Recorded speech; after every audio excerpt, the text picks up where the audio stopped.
आज आपको दो मुस्लिम मुल्कों की कहानी सुनाएंगे जो इस समय अंतर्राष्ट्रीय अदालत में एक दूसरे के सामने खड़े हैं। हम बात कर रहे हैं सूडान और यूनाइटेड अरब अमीरात यानी यूएई के। सूडान ने यूएई पर नरसंहार का आरोप लगाया है। कहा कि यूएई बागी सेनाओं को हथियार और पैसा मुहैया करवा रहा है। सूडान ये मामला लेकर इंटरनेशनल क्रिमिनल कोर्ट यानी आईसीजे पहुंचा है। 10 अप्रैल को इस पर पहली सुनवाई भी हुई। आज के शो में बताएंगे आईसीजे में दोनों देशों ने क्या दलील दी और बताएंगे इस विवाद की जड़ क्या है। फिर आपको ले चलेंगे ईरान, जहां उसकी अमेरिका के साथ न्यूक्लियर डील पर बातचीत होने जा रही है। अमेरिका के विदेश मंत्री मार्को रूबियो ने कहा है कि इस हफ्ते के अंत तक ये मीटिंग होगी। दोनों देश 12 अप्रैल को ओमान में मिलेंगे। बताएंगे आपको ईरान अमेरिका न्यूक्लियर डील की कहानी। साथ में जानेंगे डोनाल्ड ट्रंप क्यों ईरान के साथ ये डील करने के लिए आतुर हैं। नमस्ते, मेरा नाम उपासना है और आप देख रहे हैं लल्लन टॉप का अंतर्राष्ट्रीय खबरों का रोजाना का कार्यक्रम दुनियादारी। Brought to you by Candid and Sensodyne K. Candid dusting powder, 4 skin problems का एक expert solution. Candid dusting powder, हटा खुजली, लगा कैंडिड। सबसे पहले चर्चा सूडान और यूएई के विवाद की। सूडान में 2023 से सिविल वॉर चल रही है। यूएई के साथ पूरा विवाद इसके इर्द गिर्द ही है। इसलिए पहले सूडान के सिविल वॉर के बारे में समझिए। सूडान अफ्रीकी महाद्वीप के उत्तर पूर्व में बसा है। इसका पूर्वी किनारा रेड सी यानी लाल सागर से मिलता है। रेड सी को पार करते ही एशियाई महाद्वीप शुरू हो जाता है। सूडान की जमीनी सीमा 7 देशों से मिलती है: Egypt, Libya, Chad, Central African Republic, CAR, South Sudan, Ethiopia और इरिट्रिया। अधिकतर देशों में अराजकता और अस्थिरता है। इसका असर सूडान को भी झेलना पड़ता है। SLS और पैराबेन गॉन, तो इसका करंट ऑन।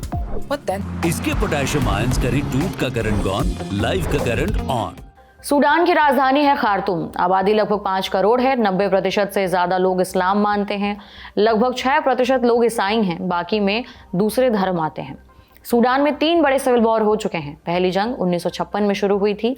इस साल सूडान को आज़ादी मिली। आज़ादी के ठीक बाद उत्तरी और दक्षिणी सूडान के बीच गृह युद्ध शुरू हुआ। झगड़ा ज़मीन का था। दोनों देश एक दूसरे की ज़मीन चाहते थे। इसमें लगभग 5 लाख लोग मारे गए। दूसरा गृह युद्ध 1983 से 2005 तक चला। इसकी वजह थी देश का इस्लामीकरण करना। ईसाई बाहुल सूडान पीपुल्स लिबरेशन आर्मी ने इसका विरोध किया और लड़ाई शुरू हुई। ये लड़ाई 22 सालों तक चली।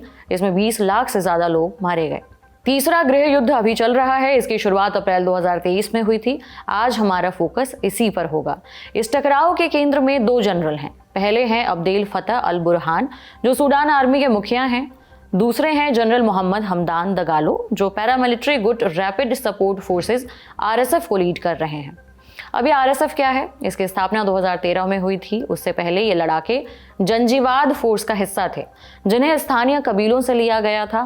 पहले ये सूडान के राष्ट्रपति उमर अल बशीर के वफादार हुआ करते थे, लेकिन 2019 में उन्होंने पाला बदल लिया था। फिलहाल दगालो ही इसके सर्वे सर्वा हैं। इसने यमन और लीबिया के संघर्षों में भी दखल दिया है। एक समय था जब बुरहान और दगालो दोस्त हुआ करते थे। दोनों ने मिलकर देश में तख्ता पलट भी किया था, लेकिन अब दबदबे की ऐसी लड़ाई शुरू हुई है कि दोनों एक दूसरे के खून के प्यासे बन गए हैं। कैसे शुरू हुआ बवाल? 2019 में सूडान के राष्ट्रपति उमर अल बशीर थे। उनकी खराब नीतियों के खिलाफ प्रोटेस्ट शुरू हुआ। बुरहान और दगालो ने मिलकर बशीर का तख्ता पलट कर दिया। फिर केयर टेकर सरकार बनी। इसमें सिविल और मिलिट्री दोनों धड़े के लोग थे। बुरहान और दगालो भी इस सरकार का हिस्सा थे। उनका काम था लोकतांत्रिक चुनाव का रास्ता साफ करना और चुनी हुई सरकार को सत्ता सौंपना।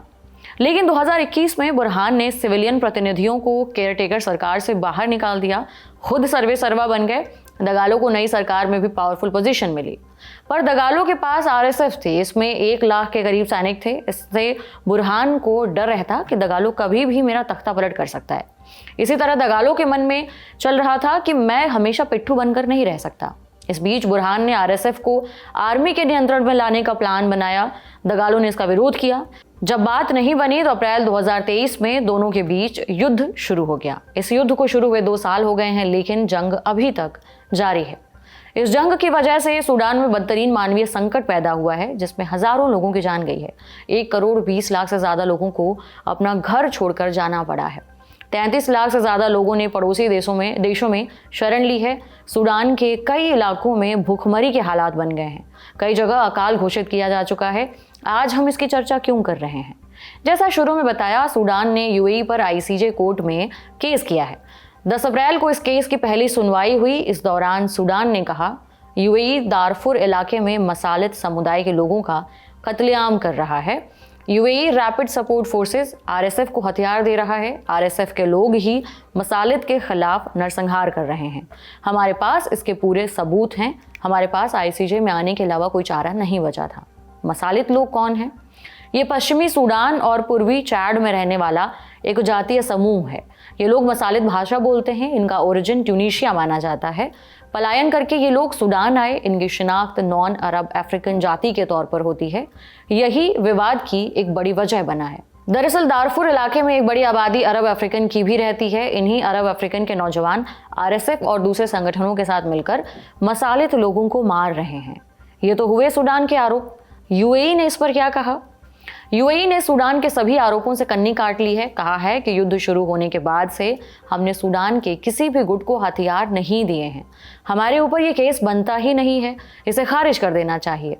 हमने जानकार से पूछा, यूएई का सूडान में क्या स्टेक है?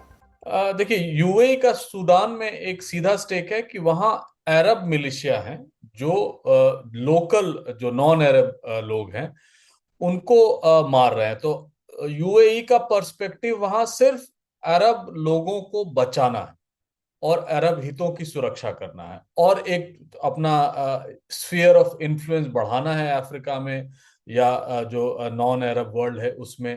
तो वो यूएई का बेसिक मकसद ये है। उसके अलावा जो भी मकसद है वो सेकेंडरी है। जैसे वो चाहता है कि उसके जो इंटरेस्ट हैं सूडान में या अन्य जो जहां तेल उत्पादन होता है वहां पे उनके इंटरेस्ट इस तरह से देखे जाएं कि वो लगे कि किसी न किसी तरह यूएई डिप्लोमेटिकली मिलिटरीली एक बहुत बड़ा फोर्स बन रहा है, जो ऑब्वियसली यूएई बन भी रहा है। तो वो उसी को दर्शाना चाहते हैं किसी न किसी तरह। और यहाँ पर उन्होंने आरएसएफ का सहारा लिया है, जो रैपिड सिक्योरिटी फोर्स है, जो पहले जंजाविद मिलिशिया का एक पार्ट था। तो जाहिर है वो अपने आप को रीअसर्ट करना चाहते हैं इस रीजन में। सूडान का ये केस कितना मजबूत है? आईसीजे इस पर क्या फैसला सुना सकता है? और अगर फैसला सूडान के पक्ष में गया तो यूएई को क्या सजा मिल सकती है? पहला है कि यूएई ऑब्जेक्ट कर रहा है कि ये अंतरराष्ट्रीय इंटरनेशनल कोर्ट ऑफ जस्टिस के परव्यू के बाहर है, यानी उनकी परिधि में ये नहीं आता है। वो इसलिए नहीं आता है क्योंकि जेनोसाइड कन्वेंशन जिसके तहत ये बात की जा रही है उसमें आर्टिकल 9 है आईसीजे का, जो कहता है कि स्टेट वॉलंटरीली जेनोसाइड कन्वेंशन के उस पार्ट से बाहर हो सकते हैं। और वो आईसीजे के उस कन्वेंशन को, उसमें ऑप्शन है कि आप आर्टिकल 9 से एग्री नहीं करें तो आप इस परव्यू में जो जेनोसाइड कन्वेंशन है उसमें नहीं भी आ सकते हैं। तो एक एग्जेम्पशन लिया हुआ दुबई ने, यूएई ने, और वो कहता है कि किसी न किसी तरह सूडान इसमें यूएई को फंसाने की कोशिश कर रहा है और यूएई में इसका कोई हाथ नहीं है। तो पहला ऑब्जेक्शन ये है। दूसरा, जैसे आपने कहा कि उसके क्या इम्प्लीकेशन हो सकते हैं, देखिए आईसीजे का जितना भी जजमेंट होता है वो वॉलंटरी होता है, वो किसी पर बाध्य नहीं होता है। तो राज्य स्वतंत्र हैं कि उनके जो जजमेंट आते हैं उनको माने या ना माने। अगर ये सस्टेन कर भी जाता है और उस पर सुनवाई होती भी है तो यूएई साफ कह सकता है कि हम इसको नहीं मानते हैं। और कई चीजों में कई राष्ट्रों ने ऐसा ही किया है। लेकिन इसका डिप्लोमेटिक इन्फ्लुएंस या डिप्लोमेटिक या मोरल एक असर पड़ेगा यूएई की राजनीति पर, और दुनिया उसको देखेगी कि यूएई किसी न किसी तरह सूडान में जो हत्याएं हो रही हैं या जो फेमिन है या जो लोग डिस्प्लेस हो रहे हैं, करीब 1.5 करोड़ लोग डिस्प्लेस हो रहे हैं, उनके लिए ये जरूरी हो जाएगा कि किसी न किसी तरह उसको डिप्लोमेटिकली टैकल किया जाए। और खासकर जब यूएन और यूएसए पिछले 4 महीने पहले ये मान चुके हैं कि यूएई सचमुच आरएसएफ को सपोर्ट कर रहा है, तो डिप्लोमेटिकली एक लॉस होगा, एक मॉरल लॉस होगा अगर आईसीजे पहले एक्सेप्ट कर लेती है। अगर वो हार जाते हैं तो वो भी डिप्लोमेटिक हार होगा। यूएई की कोई सजा नहीं मिलेगी, क्योंकि जैसा मैंने कहा कि ये वॉलंटरी। ये चैप्टर यहीं तक। अब बात करते हैं ईरान की। 12 अप्रैल को ईरान और अमेरिका के प्रतिनिधि ओमान में मिलने वाले हैं। बात होनी है न्यूक्लियर डील पर। अमेरिका के विदेश मंत्री मार्को रूबियो ने इस मीटिंग की पुष्टि की है। जब से डोनाल्ड ट्रंप राष्ट्रपति बने हैं तब से वो ईरान के साथ ये डील करना चाह रहे थे। क्या है ये डील? अमेरिका चाहता है कि ईरान परमाणु बम ना बना पाए। ईरान क्लेम करता है कि उसका न्यूक्लियर प्रोग्राम सिविलियन इस्तेमाल के लिए है, वो परमाणु बम नहीं बना रहा। लेकिन अमेरिका, इजराइल ऐसा नहीं मानते। उनका मानना है कि ईरान चोरी छिपे परमाणु बम बना रहा है। थोड़ी और क्लैरिटी के लिए बैकग्राउंड समझिए। जुलाई 1968 में कुछ देशों ने न्यूक्लियर प्रोग्राम पर एक संधि की। संधि ये कि दुनिया में अब न्यूक्लियर पावर का इस्तेमाल हथियार बनाने के लिए नहीं होगा, इसका इस्तेमाल सिविलियन इस्तेमाल के लिए होगा, जैसे बिजली बनाना। ज़्यादातर देशों ने ये संधि कर ली और इसमें साइन कर दिए गए। इसे एनपीटी कहते हैं। भारत, पाकिस्तान, इजराइल जैसे कुछ देश इस संधि को नहीं मानते। पाकिस्तान और भारत के पास तो आधिकारिक तौर पर परमाणु बम है, लेकिन जानकार कहते हैं कि इजराइल भी इस लिस्ट में शामिल है, उसके पास परमाणु बम है।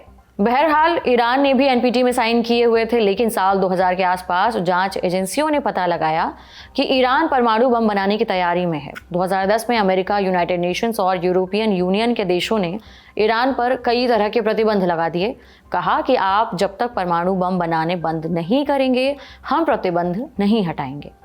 2015 में अमेरिका के तत्कालीन राष्ट्रपति बराक ओबामा की लीडरशिप में 6 देशों के बीच डील हुई। तय हुआ कि ईरान के प्रतिबंध हटाए जाएंगे, लेकिन उसे अपना न्यूक्लियर प्रोग्राम पारदर्शी बनाना पड़ेगा।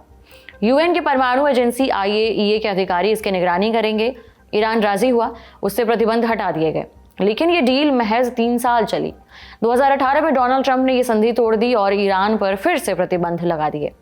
इजराइल और अमेरिका को शक है कि ईरान अब और तेजी से परमाणु हथियार बना रहा है, इसलिए ट्रंप ईरान के साथ ये डील करना चाहते हैं। कुछ हालिया घटनाक्रम पर नजर डालिए। 7 मार्च को डोनाल्ड ट्रंप ने घोषणा की कि उन्होंने ईरान को एक चिट्ठी लिखी है। इसमें न्यूक्लियर डील करने की पेशकश की है। चिट्ठी लिखने के बाद ट्रंप ने ईरान के खिलाफ कुछ बयान भी दिए, जैसे अगर वो हमसे डील नहीं करेगा तो हम उनके यहाँ सेना उतार देंगे। इस धमकी का जवाब ईरान के supreme leader Ayatollah Ali Khamenei ने दिया। हम अमेरिका से नहीं डरते हैं, अगर अमेरिका ने हमला किया तो हम उसका मुंहतोड़ जवाब देंगे। लेकिन फिर बाद में खबर आई ईरान बातचीत के लिए राजी हो गया है। इसमें ईरान और अमेरिका दोनों के विदेश मंत्री शामिल होने वाले हैं। हमने जानकार से पूछा, ईरान और अमेरिका के बीच बातचीत सफल होने की कितनी संभावना है? ट्रंप किस तरह की डील चाहते हैं ईरान से? ईरान भी चाहता है कि वो शांति हो, और इस समय जो पश्चिम एशिया में हालात हैं उनमें ईरान डिफेंसिव दिख रहा है। हालांकि वो उसके जो वक्तव्य आ रहे हैं और जो उनके राष्ट्रपति या सुप्रीम लीडर खामेनेई साहब कह रहे हैं, उससे देख के ये लगता है कि वो डिफाइंट है, वो लोहा लेना चाहते हैं इजराइल से और वेस्ट से। लेकिन अगर पीछे का भी इतिहास देखें तो हमने देखा है कि 2015 में JCPOA आया था, जिसको ट्रंप ने 2018 में वापस ले लिया था। यानी कहने का मतलब है कि जो अग्रीमेंट हुआ था कि आप लिमिटेड सिविलियन यूज के लिए यूरेनियम संवर्धन कर सकते हैं, उससे वापस ले लिया था। और ट्रंप साहब ने 2020 में जो IRGC है, ईरान रेवोल्यूशनरी गार्ड कोर, उसके कमांडर को मरवाया था और उसमें इजराइल का हाथ नहीं था। और वेस्ट एशिया के जो हालात हैं उनको देख के यही लग रहा है कि ईरान इस समय टेंशन अवॉइड करना चाहता है, इसीलिए वो बातचीत के लिए भी तैयार हो गया है। लेकिन यूएस का क्या स्टैंड होगा? यूएस किस तरह से ईरान पर दबाव डाल के उनसे ये डील करा सकता है? तो ये सब सारे अभी तक प्रश्न पर कोई टिप्पणी आई नहीं है, लेकिन देख के यही लग रहा है कि अगर ईरान गया है बात करने ओमान में, तो कुछ बातचीत की संभावना होगी और बातचीत आगे बढ़ेगी और कुछ रेजोल्यूशन होगा। क्योंकि ये ईरान के लिए जो इजराइल के साथ अभी डिस्प्यूट चल रहा है हमास को लेकर, ईरान के लिए बहुत जरूरी है कि वो किसी न किसी तरह और इस सोल्यूशन पे आए। और जो वहां के राष्ट्रपति हैं मसूद पेजेश्कियान, उन्होंने बहुत स्पष्ट शब्दों में अपने निर्वाचन काल के दौरान ही ये कह दिया था कि वो अमेरिका से सैंक्शंस हटवाना चाहते हैं, क्योंकि उसके चलते ईरान की जो माली हालत है वो खराब हो रही है। तो ये डिपेंडेंट है कि ये जो बातचीत हो रही है वो कितना सफल होती है। अगर वो सफल हो जाती है तो इकोनॉमिकली जो सैंक्शंस अमेरिका ने लगाए हैं या अन्य देशों ने लगाए हैं उनको वो वापस ले सकते हैं। ट्रंप तो ईरान पर सेना उतारने की धमकी दे रहे हैं, फिर ईरान इस डील के लिए कैसे राजी हुआ? और अगर दोनों देशों के बीच डील नहीं हुई तो क्या युद्ध का खतरा पैदा हो सकता है? दोनों राज्यों में, ईरान और अमेरिका में, दोनों में बहुत तल्खी रही है और बयानबाजी उस तल्ख को भी दर्शाता है। ईरान भी अपने जो उनके आयुध हैं, जो उनके शस्त्रार्थ हैं, उनको डेमोन्स्ट्रेट किया है, दिखाया है कि उनके अंडरग्राउंड मिसाइल शहर हैं। उनका जो इंटेलिजेंस इंफॉर्मेशन है वो कहता है कि उन जो यूरेनियम संवर्धन है उन्होंने 60% कर लिया है। 265 किलो उनके पास यूरेनियम संवर्धित है, 200 जिसमें 6 न्यूक्लियर बॉम्ब बनाए जा सकते हैं अगर उनको 60% से 90% तक संवर्धित किया गया। तो ईरान भी अपने लोगों को, दुनिया को दिखा रहा है कि हम केपेबल है कि हम किसी भी तरह से अटैक हो उसको हम रोक सकें। और अमेरिका को सब जानते हैं कि अमेरिका कितना पावरफुल है और अमेरिका क्या कर सकता है, और उसका एक बहुत बड़ा एलाई जो है वो इस समय इजराइल है जो ईरान के खिलाफ है। तो अमेरिका के पास भी उतने ही फायर पावर है और उतनी ही तल्ख बयानी, तेज बयानी दोनों में हो रही है। रही बात, अगर ये संधि नहीं होती है या जो समझौता हो रहा है वो नहीं होती है तो क्या होगा? उसका सबसे बड़ा इम्प्लीकेशन इस समय जो पश्चिम एशिया के हालात हैं उस पर बढ़ेगा और इजराइल हावी हो सकता है ईरान पर, क्योंकि अमेरिका अगर सिग्नल कर दे तो इजराइल के पास काफी कैपेबिलिटी है कि ईरान के जो न्यूक्लियर प्रोग्राम और मिसाइल प्रोग्राम है उनको वो खत्म कर सकता है। ईरान ये बखूबी जानता है, हालांकि जो अब तक उन्होंने ड्रोन भेजे हैं या उन पर मिसाइलें छोड़ी हैं उनका कोई खास असर इजराइल पे नहीं हुआ। तो वो भी नहीं चाहते हैं कि ऑलरेडी जो माली हालत, आर्थिक व्यवस्था जो उनकी खराब हुई है सैंक्शन के चलते, वो और बढ़े। इसलिए वो भी चाहते हैं कि बातचीत चलती रहे कि युद्ध की संभावना से बचा जा सके। ये उनका अपना मत। यह था हमारा बड़ी खबर सेगमेंट। अब सुर्खियों की बारी। पहली सुर्खी टैरिफ से जुड़ी हुई। अमेरिका और चीन के बीच छिड़े टैरिफ वॉर की आंच अब अमेरिका फिल्म इंडस्ट्री यानी हॉलीवुड तक पहुंच चुकी है। इसी बीच दोनों देश रोजाना एक दूसरे पर टैरिफ बढ़ाते जा रहे हैं। अमेरिका ने जहां अब तक चीन पर 145% टैरिफ लाद दिया है, तो वहीं चीन ने भी आज 11 अप्रैल को जवाबी कार्रवाई करते हुए 125% टैरिफ लगाकर अमेरिका को जवाब दिया है। इसी टैरिफ वॉर के बीच चीन ने हॉलीवुड पर बैन लगाने की शुरुआत कर दी है। 10 अप्रैल को चीन की नेशनल फिल्म एडमिनिस्ट्रेशन ने अमेरिकी टैरिफ का जवाब देते हुए अमेरिकी फिल्मों का इंपोर्ट घटाने का फैसला किया है। कहें तो चीन को अपने यहाँ हॉलीवुड की कम फिल्मों को ही रिलीज करने की इजाजत देगा। चीन दुनिया का दूसरा सबसे बड़ा फिल्म मार्केट है, जिस कारण इन फिल्मों की कमाई पर काफी प्रभाव पड़ने की संभावना है। चीनी एडमिनिस्ट्रेशन का यह भी कहना है कि अमेरिकी टैरिफ के बाद हमारे देश में अमेरिकी फिल्मों का क्रेज काफी कम होगा। इसके साथ ही कहा कि हम मार्केट के नियमों का पालन करेंगे, दर्शकों की पसंद का सम्मान करेंगे और अमेरिकी फिल्मों की इंपोर्ट में मामूली कमी लाएंगे। लेकिन यह भी जानना जरूरी है कि पहले से ही चीन साल में सिर्फ 10 हॉलीवुड मूवी को अपने यहाँ रिलीज करने की इजाजत देता था और अब इसमें भी कमी करने जा रहा है। एक समय में चीन हॉलीवुड मूवी के लिए कमाई का एक प्रमुख मार्केट था, लेकिन हाल के ही सालों में यहाँ हॉलीवुड मूवी का क्रेज काफी घटा है और कमाई में भी अच्छी खासी कमी आई है। इस कारण हॉलीवुड को ज्यादा नुकसान होने की कम ही संभावना है। चीनी बॉक्स ऑफिस की बात करें तो यहाँ हॉलीवुड फिल्मों की कमाई में हिस्सेदारी केवल 5% रह गई है। वहीं चीन की घरेलू फिल्मों की हिस्सेदारी 80% से भी ज्यादा है। वहीं जब इस मामले पर अमेरिकी राष्ट्रपति डोनाल्ड ट्रंप से प्रतिक्रिया मांगी गई तो उन्होंने कहा कि वो चीन में फिल्म उद्योग को निशाना बनाने के निर्णय से बिल्कुल भी परेशान नहीं हैं। उन्होंने कहा, मुझे लगता है कि मैंने इससे भी बदतर चीजों के बारे में सुना है।